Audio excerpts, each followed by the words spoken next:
me he dado cuenta, aparte del consejo que me dio Taiga ya en su día, es el manejo del agua. Regar justo en el momento que el árbol está pidiendo agua. Es entenderlo y cuando lo aplicas es la mejor herramienta que tenemos en cuanto a cultivo. Son muchos los aficionados al bonsái que toman la decisión de emprender el viaje a Japón para aprender. Una vivencia que nos llena de experiencia y sobre todo nos hace ver el bonsái de una manera diferente. En el capítulo de hoy, nuestro invitado nos contará cómo fue para él pasar por Taishoen y qué ha supuesto volver a España, montar su empresa y dedicarse al arte del bonsái. Empezamos.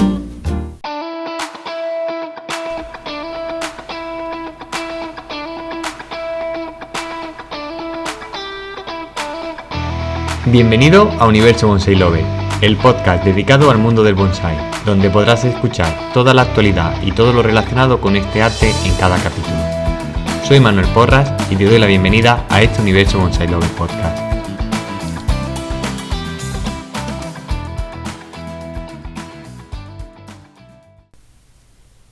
Muchos de nosotros tenemos en nuestro objetivo llegar a Japón a estudiar y volver a España con toda la sabiduría que nos permite este periodo de aprendizaje para poder dar un paso más y vivir o compartir nuestra experiencia en el mundo del bonsái. El invitado de hoy, Franco, tomó esa decisión, se fue a Japón y a la vuelta pues nos va a contar cómo está siendo el tener una empresa como Agriculturarte para poder fomentar el arte del bonsái. Muy buena, Franco, ¿qué tal? ¿Cómo estás? Hola, muy buenas a todos. ¿Cómo estás, Manuel? Bien, vamos a ver, después de muchos intentos vamos a tener este ratito de conversación y vamos a ir directo al grano. ¿Qué es para ti el bonsái? Pues, a ver, sonará atópico, ¿no? Pero para mí hoy por hoy es una forma de vida, ¿no? Es como, no sé, es más que una afición, vamos. Y engloba tanto negocio como afición, que siempre estará por encima de todo, y sacrificio y esfuerzo también. Hablaremos luego un poquito de eso, del sacrificio, del esfuerzo que lleva esta afición. Claro. Y yo sí te quiero preguntar, ¿cómo empezaste en este mundillo? Pues empecé así con el tema de las plantas, no sé, siempre me habían gustado las plantas desde pequeño, ¿no? En casa teníamos plantas, mis madres y tal. Y luego con el tiempo me fui a estudiar un grado superior de paisajismo y me quedaba ahí internado. Y por las tardes la verdad que había poco que hacer. Y pues empecé no sé cómo llegó un libro de bonsái, yo tendría pues 18 años o por ahí. Me llegó un libro de bonsái, me interesó un poco más. Y la verdad es que allí tenía mucho acceso a muchas plantas. Y ya me empecé a hacer algunas cosillas así en plan súper novato, ¿no? Y experimentos, y los tenía ahí dentro de la habitación, y con bosquecillos, con plantones que pillaba por ahí, de jacarandas y otras especies. Y nada, y a partir de ahí pues ya me fui como un poco más aficionando, intenté mejorar más todo, y al cabo de un año o por ahí vi que en Paterna había una asociación que hoy por hoy desgraciadamente no está, y iba Gabriel Romero ahí a dar clase todos los meses, a hacer talleres. Y nada, y me apunté yo era un chavalillo también, tampoco tenía mucho poder adquisitivo y tal, pero bueno, aún así hice el esfuerzo y me apunté, ¿no? Con los 4 árboles que tenía y algunos que me habían regalado y tal. Y empecé con Gaby. Y la verdad que estuvimos, no sé, unos 3 años allí, luego desapareció, luego pasamos a otra, en la asociación de Puzol también continuamos allí las clases. Y yo siempre pues asiduo con él, ¿no? Y luego pues también iba mucho por Medi Bonsai, que lo tengo muy cerca de casa, y pues siempre estaba por allí empalagándole a pobre Germán. Y también hice algunos talleres con Mario Consta. Bueno, y a partir de ahí, pues lo típico, ¿no? Que vas haciendo un taller por aquí, un taller por allá, pero siempre con Gaby era todos los meses asiduo. Y nada, y empecé un poco por ahí.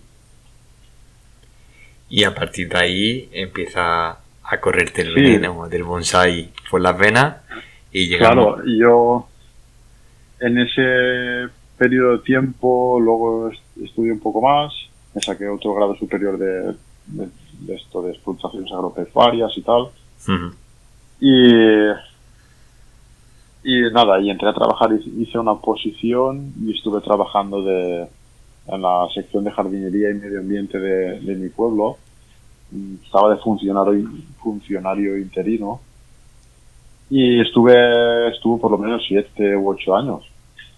Pero el bonsai siempre detrás, y cada vez pues veía que la colección pues iba mejorando y iba aprendiendo cada día más, ¿no? Y aunque eso también hay que cogerlo en pinzas, ¿no? Porque creo que llega un punto que cuando más aprendes, como que te lías un poco, ¿sabes? Y te crees que nunca sabes lo suficiente y estaba en ese punto de que sí, que sabía y tal, pero no tenía la seguridad a lo mejor que te hace ya cuando llevas una cierta experiencia detrás, ¿no? De más años. Y luego David Benavente mandó una oferta de empleo. Y nada, que había que mandar el currículum y tal.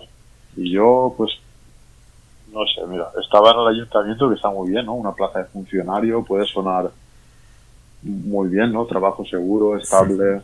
Sí. Pero la verdad que hacía muchos trabajos peligrosos, ¿no? Casi todos los días estaba por arriba de las palmeras, cuando no siempre echando glifosato. Luego con el tema del picudo estuvimos echando mucho imidacloprid y siempre he subido encima de las palmeras. Y un día incluso se llegó a encender una cesta elevadora de estas. Y me quedé ahí que me pensaba que me achicharraba. Pero bueno, al final se solucionó todo y a partir de ahí cogí un poco de miedo, la verdad. Bueno, y coincidió que David mandó la oferta de empleo y tal. Y nada, mandé el currículum, algunos trabajos en fotos y tal. Y nada, y con tan buena suerte que me escogió a mí. Hicimos una entrevista. Y ya mi paso siguiente fue un plan, una locura, ¿no? Que porque yo al ser interino no tenía derecho luego a volver a mi plaza. Y lo perdía todo, no tenía derecho ni a paro, ni a ningún tipo de indemnización, ni nada. Vamos, lo perdía, lo dejaba y ya está.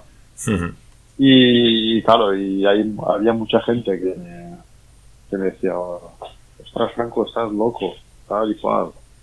Y el bonsai, y además a gente familiares, ¿no? Que el bonsai pues siempre lo han tenido así como que era una cosa de hobby, ¿no? Que vas a ir a trabajar.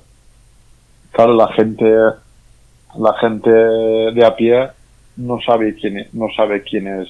Le hablas de David Benavente, de Gaby, de Germán, no saben quién son, ¿no? Y me decían, oh. Pero mi mujer la verdad que me animó en todo momento y al final acepté y me marché a Madrid a Galapagar con David. Y allí la verdad que muy bien con David porque desde el primer día me hizo un contrato fijo y me trató como uno más de la familia y la verdad que David se portó muy bien y desde el primer momento. Lo que pasa que estuve una temporada y por cuestiones de familia y tal, al final, porque yo iba a Madrid, estaba una semana o 15 días y luego pues los días que me tocaba librar los pasaba aquí en casa. Uh-huh. Y claro, al final, cuando ya llevaba unos cuantos meses, pues a mi mujer se le estaba haciendo un poco pesado y tal. Y nada, y ahí ya fue el momento que me decidí por irme a Japón. Me volví aquí a Valencia y ya me estuve mirando para ir a Taichung. Bueno, estuve mirando para ir con Koji Hiramatsu. Con Koji Hiramatsu.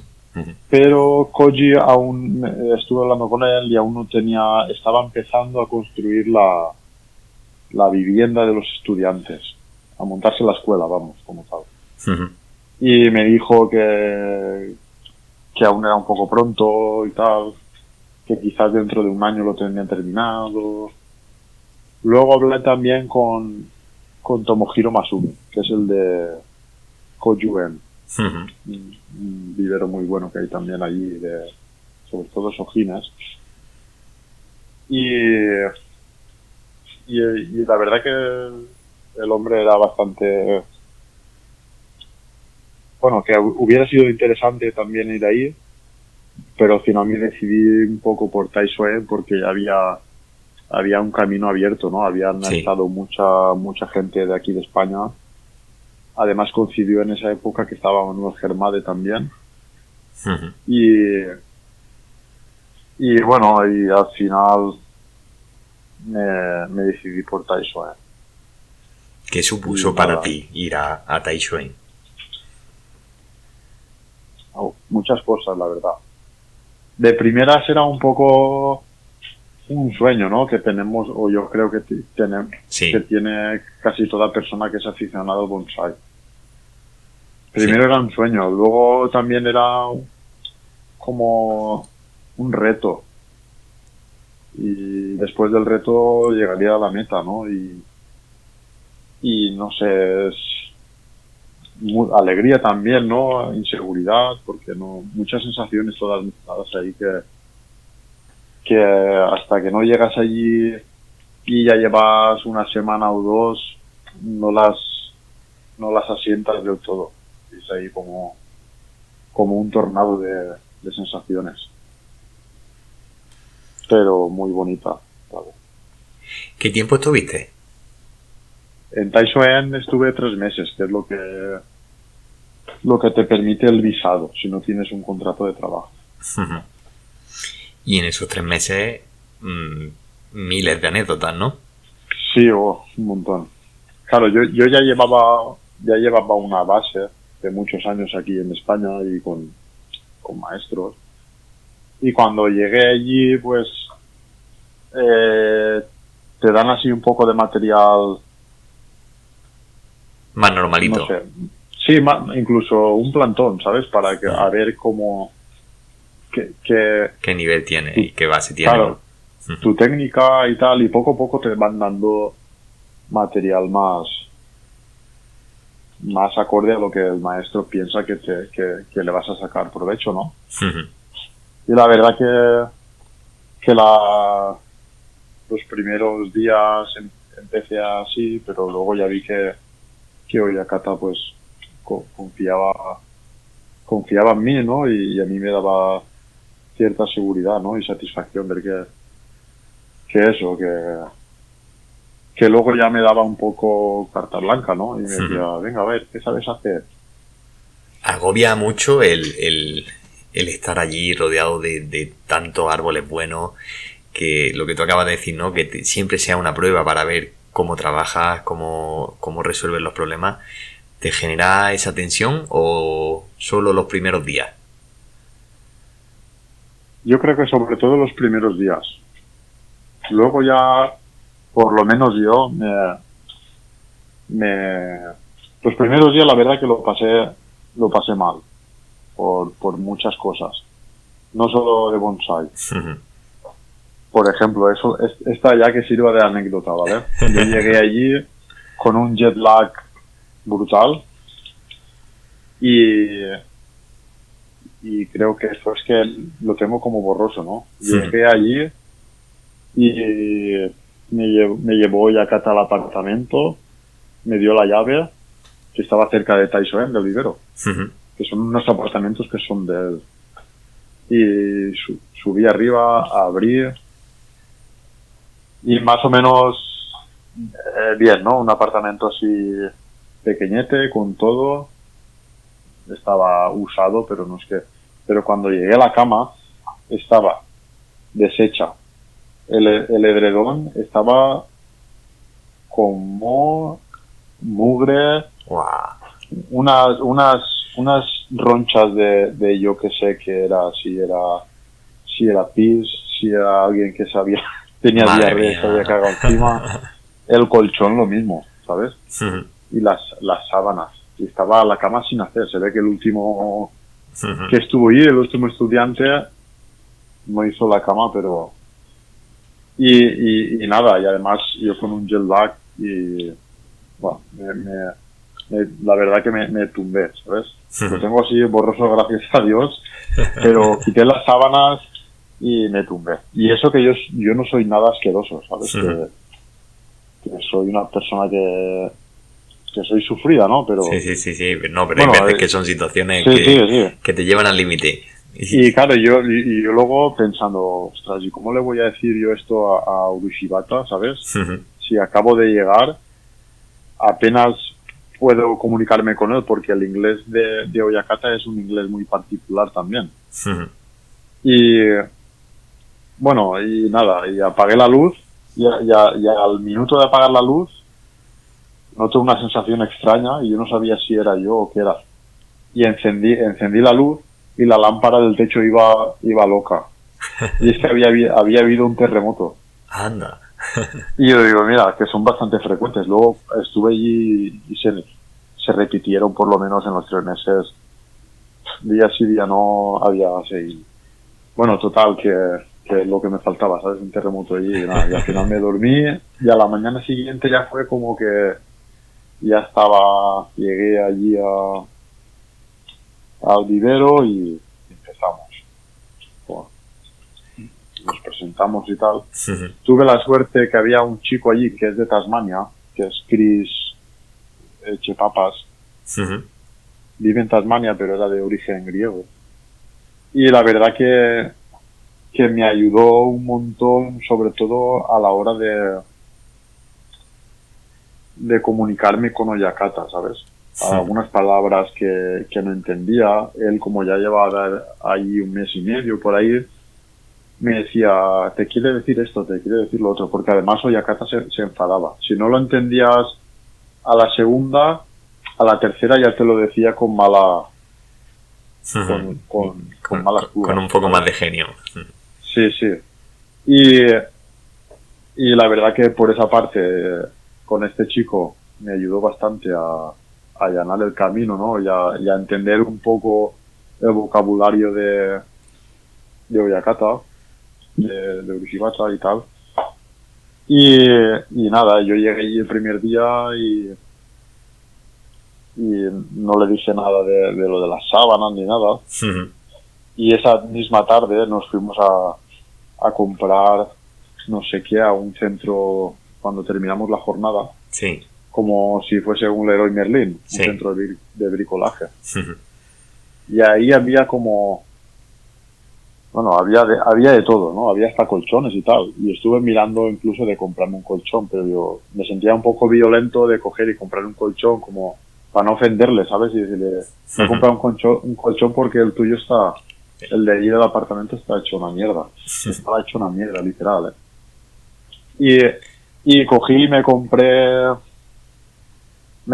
unas esponjas de esas tipo tatami, pero eran de esponja. Y cuando me vio con las esponjas, Oyakata me decía, ¿dónde vas con eso? ¿Qué vas a hacer? Y al final se lo dije, ¿no? Al hombre, dije, mira, es que el colchón está así y tal, y las sábanas y tal. Y la verdad que el hombre me dijo, ¿pero necesitas un colchón nuevo?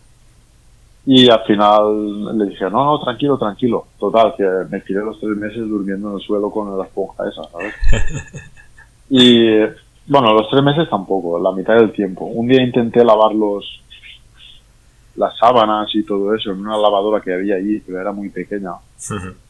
Y la dejé en marcha cuando me fui al vivero, y cuando volví a la hora de comer, porque siempre volvíamos para comer, a no ser que nos invitase a algún sitio o algo, o traen comida a veces allí para compartir, pues la metí allí dentro de la lavadora, y cuando volví a la hora de comer estaba la lavadora que se había como atascado, y el agua estaba como la de una ciénaga, negra. Y bueno, tuve que sacar las sábanas, bueno, unas historias, y así todos los días te podía contar 1000. Tienes para escribir un libro. Sí. Y dejando de lado esta anécdota, ¿cómo era un día normal en Taichung? Pues llegábamos cuando empezaba a salir el sol, a las 7 de la mañana o por ahí.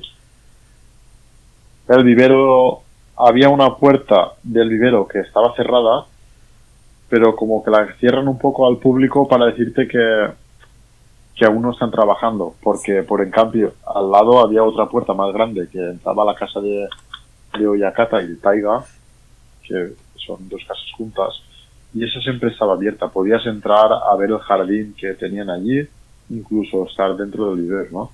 Y nosotros entrábamos allí dentro, y ya de buena mañana pues nos poníamos a barrer lo que hubiese por ahí por el suelo. Siempre los pájaros pues hacían algún estropicio, y tenerlo un poco aseado, ¿no? Eso.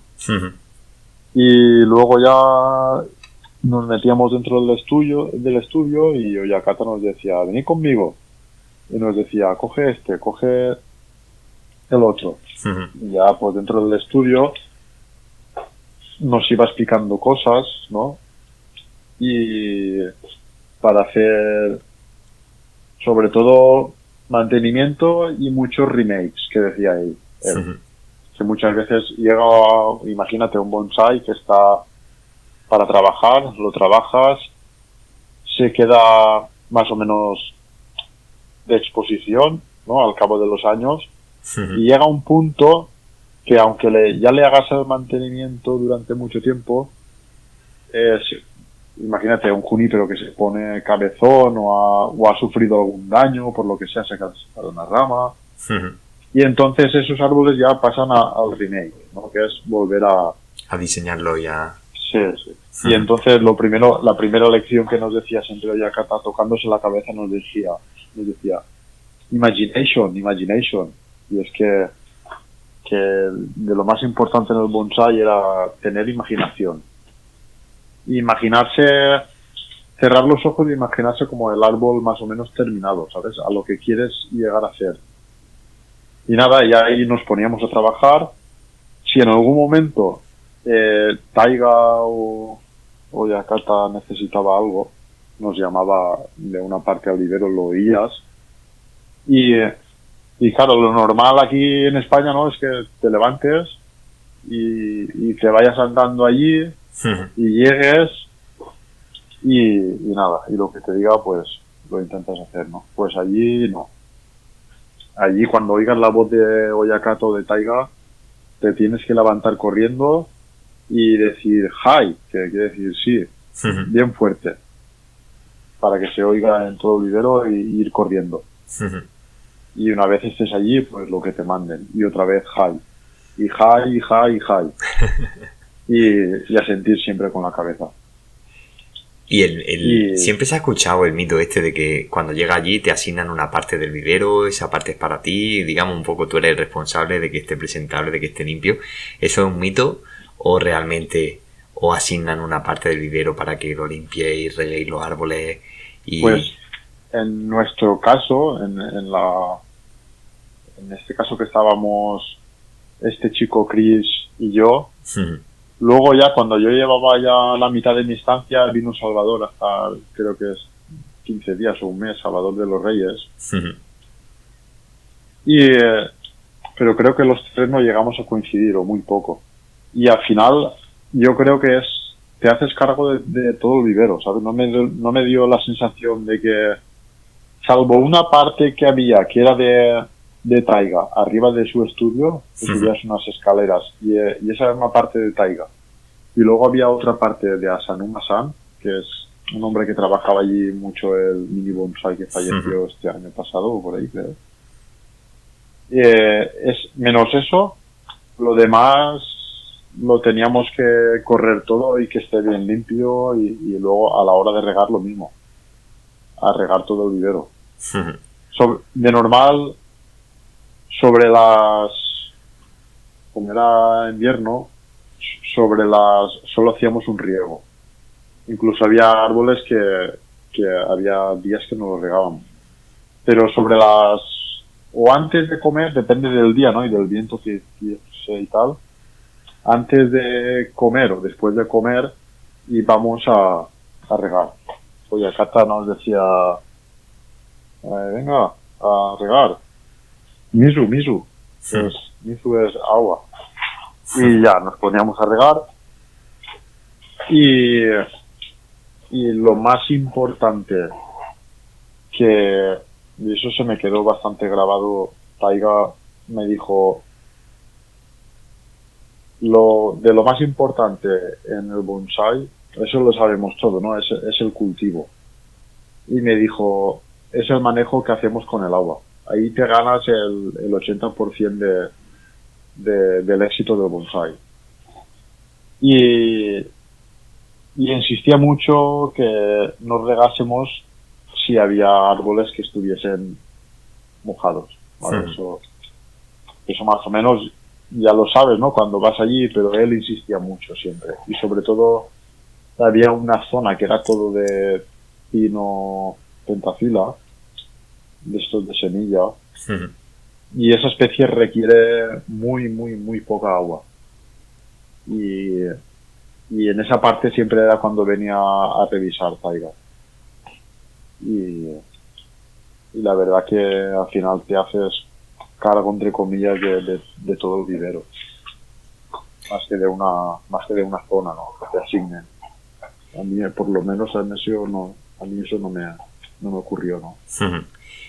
¿Qué momento recuerdas con más cariño?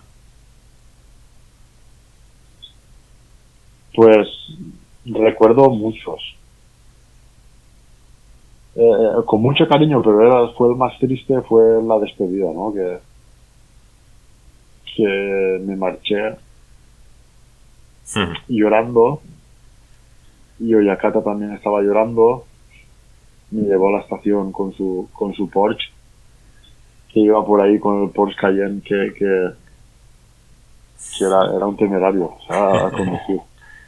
Y la verdad que nos despedimos porque fue así en plan que sabíamos seguro que no íbamos a volver a vernos nunca más, porque él estaba enfermo de hacía muchos años de cáncer, y además estaba muy mayor, y yo, claro, tenía todo un proyecto por delante cuando volviese. Mi hijo iba a nacer también, y entonces pues lo sabíamos los dos, ¿no? Y nos despedimos llorando, y fue entre pues eso de cariño y triste a la vez, ¿no?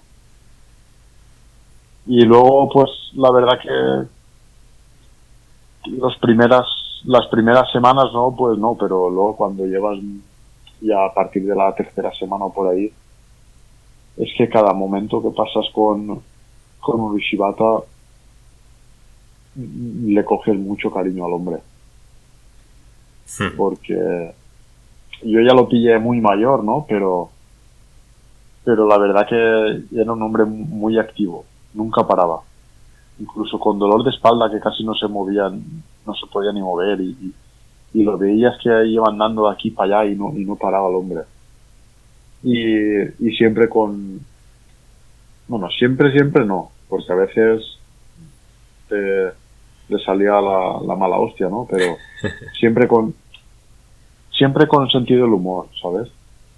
Con ganas de bromear, ¿no? Y la verdad que al final cada momento que pasé con él lo recuerdo con mucho cariño. Y además tuve la suerte también y además él me lo decía, que hice muchos viajes con él con la furgona. Se ve que lo pillé en un momento que iba por ahí arrasando por los demás viveros y lo compraba todo. Y me iba con él, pero a lo mejor nos levantábamos hubo un día que nos dijo, a las 3 de la noche estaros en la puerta del apartamento que os recojo. Salir a las 3 de la noche y pegarnos un viaje a lo mejor de 8 o 10 horas, como de Valencia a Galicia, pero para ir, cargar y volver en el día, no te lo pierdas. Buah. Y unas palizas, y la verdad que pasas tanto rato con él en la furgona y tal que hablas mucho de todo, y al final pues es inevitable cogerle cariño, igual que él te lo coge a ti, ¿no? Son 3 meses, al final son muchas horas, son muchos días, y es lo que tú dices, hay muchos momentos para poder sí. conocerse y poder compartir mucho más. Sí. No solo bonsai, porque me sorprende mucho que de todo lo que estamos hablando no me has dicho nada así relacionado con, pues recuerdo el pino tal que trabajé, sino que te has quedado más con la parte bonita de esta afición, ¿no? Que son esas relaciones y esos momentos vividos. O sea que... Sí, trabajos, es que como hacíamos al día muchos trabajos, al final pues te lo tomas yo por lo menos como una experiencia, ¿no? Y como un aprendizaje. Que es un aprendizaje que no termina nunca. Y sí, te podría contar algunas anécdotas, pero no sé, me quedo más con las otras. La verdad, sí, tienes razón. Vuelves a España, ya has comentado que tenías en mente un proyecto y decides dedicarte en cuerpo y alma al bonsai. Cuéntanos un poco. Sí. Pues nada, yo cuando volví, mi mujer estaba embarazada y estaba a punto de dar a luz a mi hijo, nuestro hijo. Y yo ya tenía en mente incluso de antes, de cuando estaba trabajando en el ayuntamiento y tal, de montarme una empresilla de paisajismo, ¿no? De poda en altura, jardinería, que es lo que siempre hacía, y por cambiar un poco, ¿no? De trabajo, no de faena, sino de trabajo, sí, para ser autónomo. Pero nunca me terminé de decidir entre unas cosas y otras. Pues luego me fui a lo de David, luego estuvo lo de Japón, y luego ya cuando volví, pues inicié el proyecto de Agriculturarte,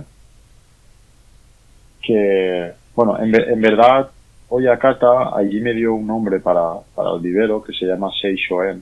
Por eso en muchos hashtags pongo Seishoen, que me lo dio él y significa buen corazón. Y en principio era el nombre que iba a utilizar, ¿no? Pero como la empresa, además de bonsai, iba a hacer también poda en altura, jardines y el tema de huertos escolares ecológicos, pues me pareció un poco más apropiado meter Agriculturarte en general, ¿no? Y luego dentro de Agriculturarte que estuviera la parte de bonsai que se llamase Seishoen. Bueno, y empecé con esto y tuve 2 parones importantes, ¿no? Porque luego nació mi hijo. Luego vino COVID. Cuando la cosa empezaba a funcionar muy bien, vino el COVID, que la verdad que fue una paliza brutal, pero salí adelante. Y nada, y la verdad que a los 3-4 meses me di cuenta que el bonsai ocupaba gran parte del tiempo que tenía disponible y era lo que más me llenaba a mí, y además donde sacaba más ingresos como autónomo, ¿no? Y entonces pues prácticamente desde entonces que ha sido todo dedicación exclusiva al bonsái. Además, no solo el tema relacionado con los árboles, diseño, mantenimiento y demás, sino que también te ha llevado a tomar alguna iniciativa, incluso a lanzar una línea de gama nutricional, ¿no? Sí, pues la verdad que como complementar un poco, a ver, básicamente un compañero mío que estudiaba conmigo cuando me saqué lo de paisajismo, trabaja para una empresa multinacional de productos de abonos y tal, fitosanitarios, y vino un día a verme a casa, lo típico, ¿no? Que quedas para almorzar, vente, y luego, después de muchos años. Y estuvo mirando porque yo aquí tengo, no sé, para el que no me conozca, yo tengo los árboles en mi casa, vivo en un ático dúplex, y la planta de arriba está como el estudio, hay un baño, el estudio donde hago las fotos, trabajo los árboles, están las macetas, bueno, fuera también hay. Y luego es una terraza bastante grande que es toda la esquina, hace como una L de la finca. Y ahí tengo los árboles. Y donde tengo las macetas también tengo una pequeña parte con herramientas y luego pues productos, ¿no? Abonos. En este caso pues tenía de lómbrico, toda la gama de lómbrico, y luego toda la gama de bio, ¿no? El bioren, el sulfato el recubre, sulfato idio, el recubre, el sulfato yescas, el caingorde y tal, ¿no? Y cuando vino mi amigo estuvimos aquí charlando y tal, y estuvo mirando los abonos, ¿no? Y tal, y me dijo, ostras, Franco, ¿y por qué no sacas tu propia marca de abonos? Ya que estás vendiendo estos, podrías englobar las dos marcas, los productos en específico con tu marca. Y la verdad que lo estuve valorando y tampoco no me quería liar mucho y tal, pero dije, venga, va. El que tenga miedo a morir, que no nazca, ¿no? Y dije, vamos a hacerlo. Así que nos pusimos a diseñar todo, ¿no? Un poco. Luego estuve 2 temporadas probándolos, ¿no? Al 100%, los abonos. Y la verdad que con muy buenos resultados. Y sí que en este caso del abono de crecimiento sí que corregimos algunas cosas. Por ejemplo, le quitamos nitrógeno, el porcentaje de nitrógeno lo bajamos. Al de floración le subimos un poco el potasio. Y algunas cositas más, ¿no? Y ya luego lo definimos bien definido y ya pues y me puse me puse directo a comercializarlo. No le he hecho una promoción como se merece, la verdad. Aún está pendiente de darlo a conocer, ¿no? Pero vamos, que básicamente lo que hicimos pues fue englobarlo todo. En este caso, lómbrico y bio tienen unos productos muy buenos que yo a día de hoy continúo teniendo aquí en casa para vender, y aparte tengo los de la marca Inari, que son los míos, que son 8 productos. El único que no he englobado de todo el pack quizás pueda ser el sulfato idio, que es una base de azufre, que es un producto que va muy bien también, pero como no lo estaba usando mucho, pero en este caso, no sé, también me planteo igual sacarle, porque hay un total de 8 y están englobados por colores, ¿no? Está raíces y calcio son los rojos. Bueno, luego tiene un nombre más específico, así como en japonés. Sí. ¿Vale? Así como no, están en japonés los nombres. Luego está crecimiento y floración, que equivaldría pues un abono de primavera y uno de otoño, con más fósforo y potasio el de floración, menos nitrógeno, y luego uno de crecimiento que sería con un poco más de nitrógeno y menos fósforo y potasio. Esos son los naranjas, que el naranja es como el color corporativo, ¿no? de agricultura artesanal. Y luego están los protectores, que son azules, que uno es cobre sistémico y el otro es quitosano. Y después están, como lo que digo yo, que serían como los productos estrella de la gama, ¿no? Que son verdes, y uno es un revitalizante, que es una fórmula que no deja de ser un complejo de abono, pero lleva muchas cosas aparte del abono, ¿no? Aparte de aminoácidos y otras cosas, que la verdad que pues como su propio nombre indica, revitaliza. A un bonsai que esté así un poco pachucho, o que le falte un empujón, por mucho que le eches abono no veas que... o después de un trasplante. Y después el último sería el reverdeciente, que son quelatos de hierro, pero no es el típico quelato de hierro tipo sequestrene, ¿no? Son unos quelatos que van con magnesio. Entonces, nada, es un producto brutal.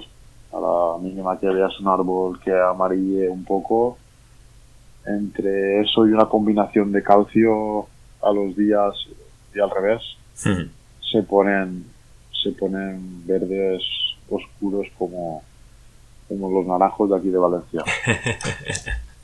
Yo te quiero preguntar, porque has comentado, ¿no? Por ejemplo, en Japón, que una parte muy importante es el tema de aprender a regar o de regar bien, ¿no? Sí. Y ahora es cierto que estamos viendo una moda, vamos a llamarle moda, de abonar con cosas. Yo me acuerdo cuando yo empecé en esto, que aquí era Biogol, Hanagokoro, Tamai, y no te salgas de ahí porque esa es lo que se hace y no te puedes salir de ahí. Pero ahora, en los últimos, 5, 6, 7 años, estamos viendo pues gamas muy completas, gamas de diferentes orígenes, que están cambiando un poco la forma de abonar. ¿Estamos abonando mejor o estamos, no lo sé, cómo decirlo? ¿Tú crees que abonamos bien los aficionados del bonsai? Pues mira, te digo lo mismo que te he dicho al principio, y creo que al final cuando más sabemos, más dudas tienes, ¿no? Cuando era más ignorante, entre comillas, ¿no? Estaba más seguro de todo lo que hacía, le ponía Biogold y veía que era lo mejor, ¿no? Y luego tienes dudas. Si te soy sincero, en Japón,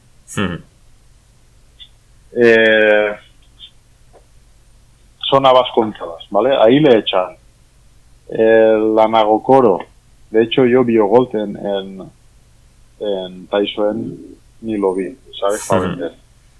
Le metían las bolas de Hanagokoro o Tamai. Eso por una parte, como fertilizante. Y luego, al tema de plagas y historias, le metían una aplicación con líquido de gin, esto que sumergen, bueno, los sumergíamos al revés, solo la copa, y luego Yakata pulverizaba allí una vez al año en invierno y poco más, Luego sí que vi a Taiga usar las vitaminas estas HB101, sí, que es de extracto de plantas y tal. que Pachi de Bonsai Pavía es el distribuidor ahora aquí en España, creo.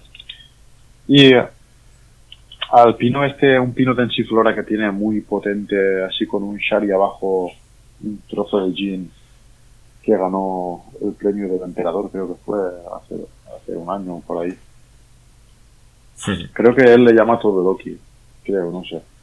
Bueno, pues a ese pino que de hecho hay un artículo con Manuel Germade y él que lo trabajaron y hicieron el primer diseño y tal. Pues ese pino cuando estaba yo, la primera rama estaba como floja y amarillenta. Y de vez en cuando pues salía Taiga allí con su cigarro y el pulverizador pequeño y le daba, cada 2-3 días le daba con eso. Y yo creo que era el HB101 ese. Entonces, y le digo, nos han vendido un poco la moto. Pues a lo que yo vi, y yo se lo digo mucho a la gente que les doy clase y a amigos, ¿no? Comentando, incluso ahora lo estoy diciendo, que aquí la verdad que yo creo que nos excedemos, ¿no? Y es que es normal, si tú ves a tu vecino que tiene los árboles bien y echa 1000 abonos, pues al final intentas copiarlo, ¿no? Pero ahí en Japón la verdad que en la mano cabe lo que le echan en los árboles. Y sí que es verdad que aquí la técnica de abonar, ¿cómo te lo explicaría? Que supongo que, a ver, yo la predico, ¿no? En mis cursos y los talleres y tal, que si por ejemplo tienes que abonar a la semana, hay gente que abona a la semana, incluso hay gente que abona cada 15 días. Pues yo recomiendo que intenten abonar, como incluso hay gente que abona todos los días, pero claro, divide la dosis. Lo que le vas a echar el domingo, que es el día de abonado, por ejemplo, dividirlo en todos los días de la semana. Y ir a dosis muy bajas de abono, pero que siempre haya un aporte. De hecho, está en colecciones porque por suerte visito muchas colecciones, ¿no? de aficionados, tanto como principiantes como ya nivel pro, que les preparo los árboles para llevarlos a exposiciones y tal, ¿no? Y yo intento fijarme, ¿no? Intento saber más o menos el cultivo que hace cada uno, y sí que es verdad que el cultivo, partiendo siempre, eso hay que dejarlo claro, partiendo siempre de agua osmotizada, ¿no? Que sale prácticamente a cero, sin nada. Entonces tú realmente puedes controlar el aporte de nutrientes bien, porque claro. aquí por ejemplo, el agua donde vivo yo es veneno puro. Sale a 1400, incluso en verano, cuando baja la capa freática, que el acuífero está más sobreexplotado, se concentran las sales, ¿no? Y yo he llegado aquí a medir agua del grifo a 1800 microsiemens. Eso en una maceta pequeña, cuando llevas 2 meses regándola,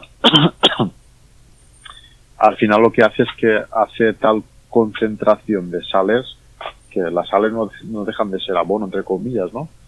Que crea una fitotoxicidad a la planta y lo ves que en 2 meses se va la planta al garete. Y eso, volviendo un poco al tema del abonado, siempre y cuando partiendo de un agua osmotizada o un agua relativamente buena, como tienen en Madrid y la zona de Galicia, pues sí que te puedes permitir el intentar abonar dosis pequeñas todos los días. Dependiendo también de los riegos que hagas, ¿no? Porque si, por ejemplo, aquí lo mío es una terraza que está súper expuesta, le da el levante y el poniente. Y yo aquí desde hace un mes estoy regando ya casi 3 veces los árboles. Entonces, también la gente tenemos que entender que hay que intentar aportarle más abono, porque estás lavando la tierra, ¿no? Con 3 riegos al día. Claro. Incluso 4 en verano. Pues si le das esas pequeñas dosis todos los días, se notan los árboles que... Pero no a ojo, ¿sabes? Como hace mucha gente, ¿no? Que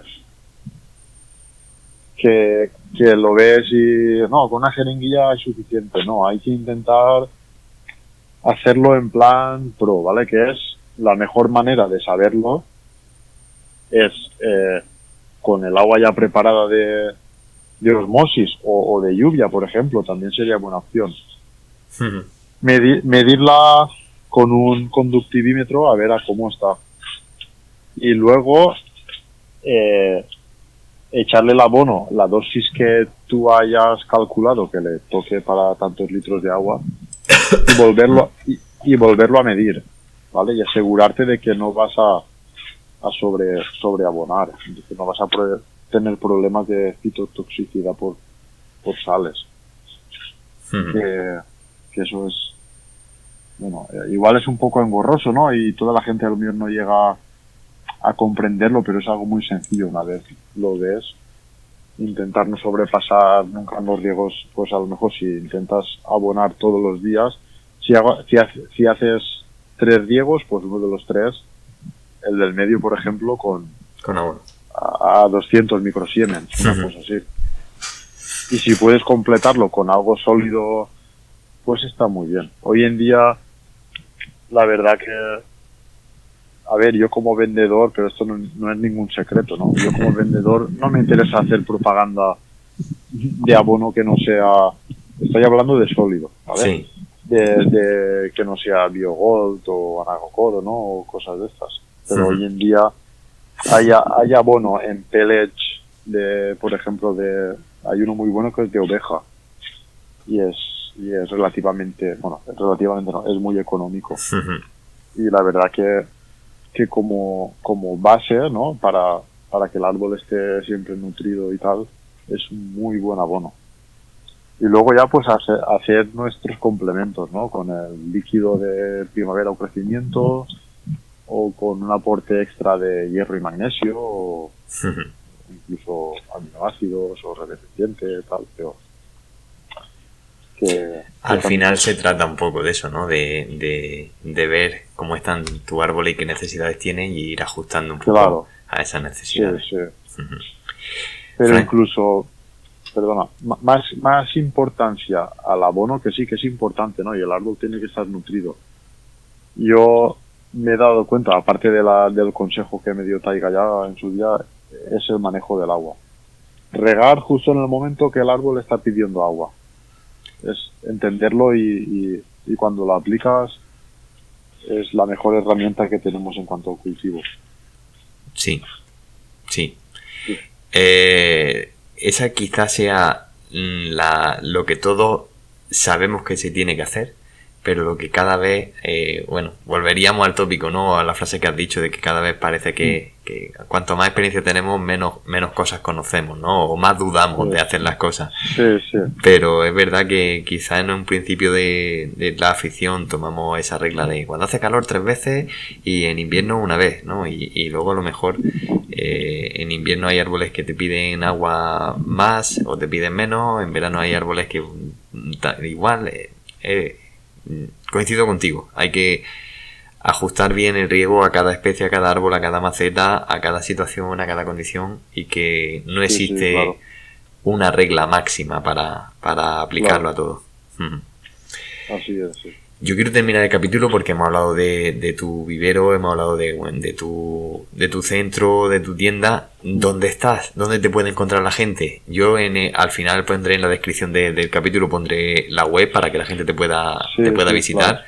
Pero bueno, el que coja su coche y quiera moverse, ¿por dónde se tiene que mover? Pues mira, estoy a unos 20 minutos de Valencia, dirección Alicante. ¿Vale? Y en un pueblo que se llama Algemesí, y la verdad que estoy cerca de la autopista del Mediterráneo. que es la que baja hacia Murcia, bueno, Alicante, Murcia. Prácticamente hacia el sur. Sí. Y nada, y aquí son bienvenidos y bienvenidas todos. Y lo que sí que no es un centro que esté abierto, como por ejemplo puede ser, imagínate la tienda de Bonsai Pavía, ¿no? Que es un vivero tienda y está abierto de 9 a 1 y de 3 a 7, por ejemplo. Aquí sí que es con cita previa, ¿no? La gente pues me tiene que avisar y nada, y concretar una cita y perfectamente se puede venir a charlar conmigo y visitar los árboles, comprar, asesorarse, lo que necesite. Pues con esa invitación que nos hace a que la gente se ponga en contacto contigo para... Incluso si lo quieren hacer más fácil, desde la misma página web salta un símbolo de WhatsApp y solo con clicar ahí pueden, desde el móvil o desde el ordenador, pueden hablar conmigo a través de WhatsApp para lo que necesiten también. Pues con esa recomendación de cómo ponerse en contacto contigo, de cómo visitar tus instalaciones, pero siempre con cita previa, te quiero dar las gracias por haber pasado por aquí. Te invito a que volvamos a retomar esta conversación y ya nos centremos un poco sobre todo en el tema del cultivo, en el tema del asesoramiento y a todos los oyentes, pues nada, a visitar la web de Agriculturarte, a conocer un poco más el trabajo de Franco, que muchos ya te conocerán segurísimo, y de nuevo darte las gracias, Franco. Muchísimas gracias por estar aquí en este podcast. Gracias a ti, Manuel, y la verdad que me hacía mucha ilusión ya grabar, ¿no?, contigo y eso, y intentar ayudar a todos los aficionados que necesiten, pues, porque siempre hay dudas y bueno, y contarle, ¿no?, un poco mi situación, mi historia, anécdotas, que hay 1.000.000 para contar, y sobre todo de Japón, ¿no?, que son así como muy curiosas. Pues vamos a proponer un capítulo especial de anécdota. Eso lo dejamos aquí un poco en el aire para que la gente se quede pendiente y tú y yo nos volvemos a ver en otro capítulo. Un saludo, muchas gracias. Perfecto, gracias a ti. Muchas gracias por escuchar este capítulo de Universo Bonsai Lover Podcast. Si todavía no lo has hecho, no olvides suscribirte en tu plataforma preferida. Y si te ha gustado el capítulo, compártelo para que este Universo Bonsai Lover llegue a más gente como tú. Nos volvemos a oír dentro de 10 días.